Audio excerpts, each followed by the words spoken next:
Hi, Ted. How are you? Hi, good. How you doing? I Good am to meet doing you. great. I loved the Starling. Um, Thank you. and I love that you got to join forces once more with Melissa and Chris. What was it Yes. like to have this reunion and why were they right for those roles? It was just what you said. It was like having a family reunion with actually people you like, as opposed to the opposite.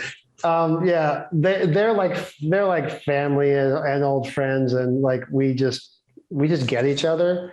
We all three live in the same world of like life is funny and life is sad, right? At the same time, life is always funny and always sad at the same time.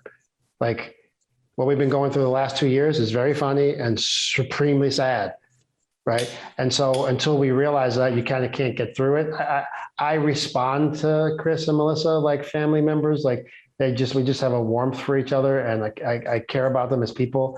They're really good people. Ultimately, they're really good people trying to do good things, and ultimately, that's who we needed to play in the movie for it to work. I love what you said about supremely funny and sad at the same time because I felt like that was exactly the tone that the Starling had that I was so surprised by. I don't know that it's been a while since I've seen a movie seamlessly follow both paths at the same time. So Yeah, kudos to you for that. thank you. Um, I also had read that the script was gender flipped and it was originally going to be a man in Melissa's role.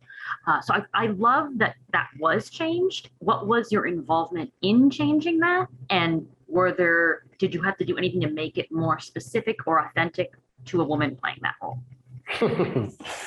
I first read the script eight years ago, and Melissa's character, Lilly, was Jack's character. So the strong man was at home holding down the fort, while the weaker woman was at the mental timeout. And like, I just didn't connect to that.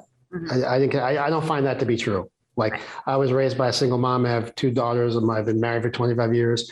These women in my life are way better and smarter and healthier than I am any given day. So like, to me, I'm like, what? Haven't we seen that before? Haven't we seen this? So like, I switched it, and I called Matt Harris and I said, Matt, what do you think? The writer. I said, Matt, let's switch it. He's like, dude, that's a great idea. And you know what we did? We literally find and replace. Oh We my did a gosh. find and replace. I said, Matt, start with find, replace. He's like, really? I'm like, yeah. I'm like, dude, just start with find, replace. Mark my words. He did find, replace. Matt, Lilly, and Jack. Find, replace. Switch the names, and we're like, oh. I'm like, what? And then like a couple little things were done. Oh, that's amazing. Couple little things, and you go, oh, how is that possible? Because like, we're pretty much like all the same. We have all the same emotions, all the same feelings. A man can feel just like a woman does. A woman can feel just like a man does.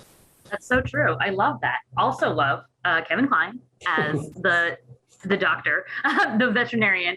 And I'm so glad he wasn't just like a magical fix-it, like Dr. Dolittle type. But what would you say that he represented for Lilly in this journey? What did he represent for her?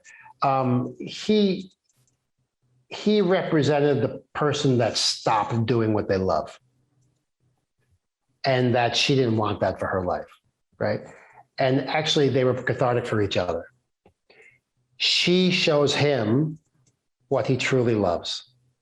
Like, he loves psychiatry, he loves people, he loves working it out, right? But he turned against that because he thought he didn't like it anymore and he couldn't deal with the pain. So he went and became a veterinarian, thinking, I'll just have to deal with animals, right? But he didn't really realize that animals come with people. So now he's got to deal with animals and people. And so he retreats. And then she shows up and is a litmus test for him, is like a red flag for him. Like, wake up, dude, wake up. You actually love dealing with people. You actually love dealing with pain. You actually love helping people get through things. So that's what he does. That's what she does for him. What he does for her is finally get her to deal with her grief. He finally gets her to talk by doing non-therapy. So he does non-therapy with her and becomes friends with her and gets her to face the Starling and her fears and her grief in a real way.